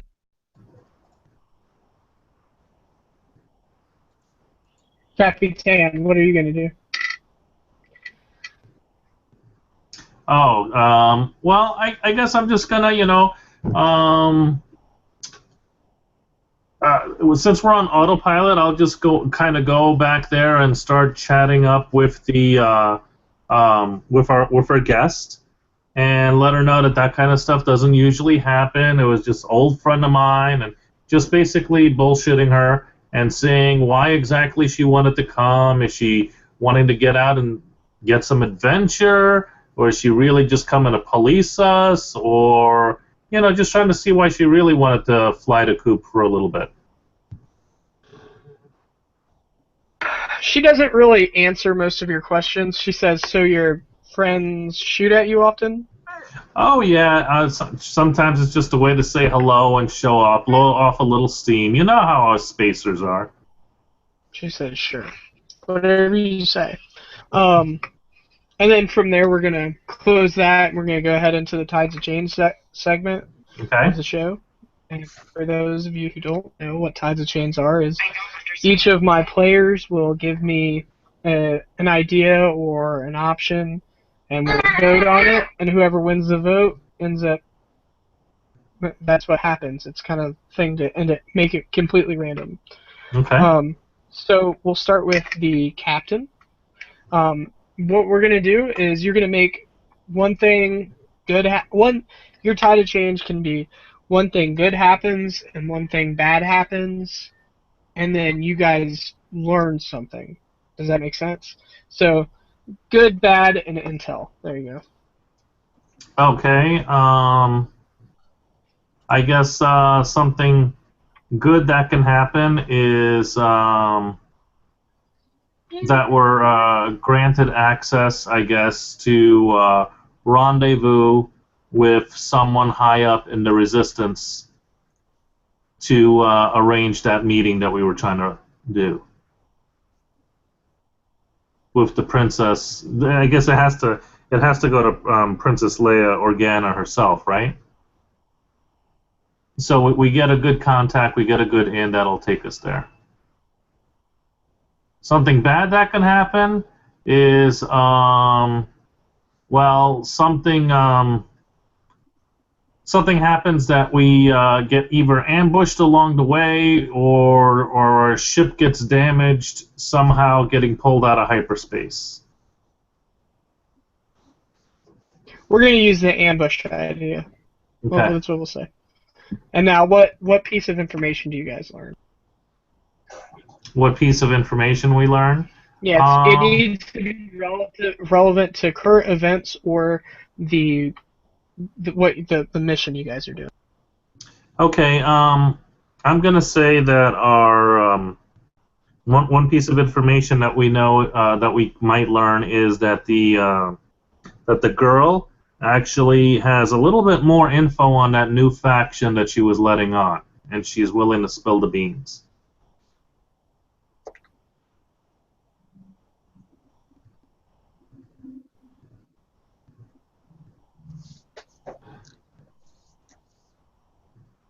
Okay, just to confirm, the good thing is your rendezvous contact succeeds, and you're able to meet Organa rather easily without jumping through hoops, basically. However, on your way to it, or sometime during the happenings, you will be ambushed by an unknown force, and you guys are going to learn a little bit more about that third faction. Next up, anybody else got any ideas? Yeah.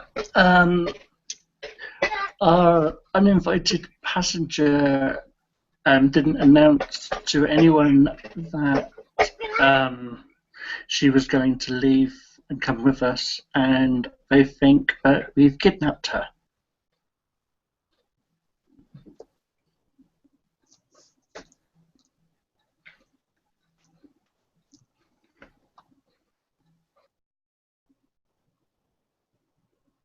All right, good, and a piece of intel that your characters find out.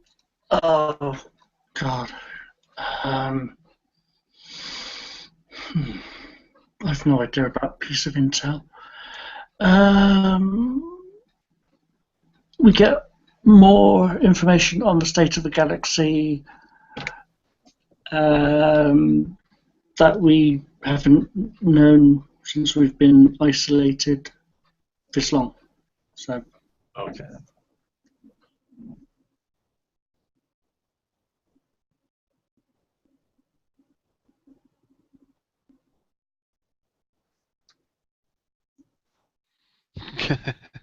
My good thing is. One sec. I still need a good thing from you. D, I still need a good thing from you. I did. I said we'd get some more information about the current state of the galaxy. That's the intelligence you find. So you have a good thing that happens, a bad thing that happens, and information. If that's too much, you don't have to do a good thing. I've no idea about a good thing. All right, I'll put something in for you then. All right, Lolly. What's your good thing? Laura, her good thing will probably be, I don't know. I guess in like the good thing would be like to like do a good job for the captain and the crew. Her only wish is to like prove her might is her might to the crew members. She's not some pretty dancer show off girl. She wishes to show that she is more than the dance around throwing flowers, pansy girl. So she wishes to show that sort of tough nature of her, or sort of side of her. So she wishes to bring that out from her, from from from out of her. So that sort So, of she wishes to bring out her tomboyish attitude. so let's say this. She's able, in one encounter that we deem able, Lolly is able to basically pull a plot point and be like, I saved the day from this. But it has to be something using blasters or something like that. Yeah, it's something like because she's a bit like a tomboy of the crew. Well, He's like we'll say she's she gets a cheat code. There you go. yeah, She yeah, gets a cheat code. yeah. I guess What's her bad thing? bad thing is I don't get along with this woman that's on the ship. Me and her always seem to since she thinks I'm some sort of dancer or some sort of entertainment, and that's all she I mean, sees in me.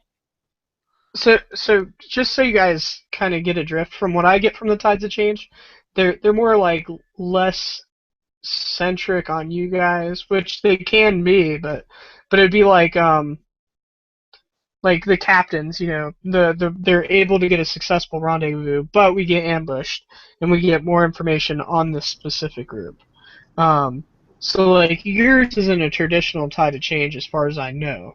So maybe let's say you're able to use your cheat code, but when you use it, uh, you're able to get them out of that immediate danger, but something terrible happens to a point where basically here we'll say you're allowed to give yourself a free success and/or triumph, and triumph on one roll, but I'm allowed to give you guys a free despair on another roll after you use Okay, that triumph. all right. Okay, and then what Okay. piece of information do you guys learn? I guess in the information, is information about this hut that I failed on. I'd like to know more about after dealing with the Oh, you princess. learn more about okay. Yeah, I wish to know more about this hut and what his dealings are, and then find out if he's a slave master as well, so I can hunt him later on, perhaps. Get his Okay. Um. get his track record. Okay, sounds good. And then our ship's engineer. Okay, good thing that happens. We run across a light side style Jedi that decides to help us out. Okay, bad thing. Negative. We run across a dark side Jedi that wants to kill us. Okay, Way to turn it up a notch. Information. that works. Okay, information. We find out the location of a large cache of kyber crystals. Kyber cache.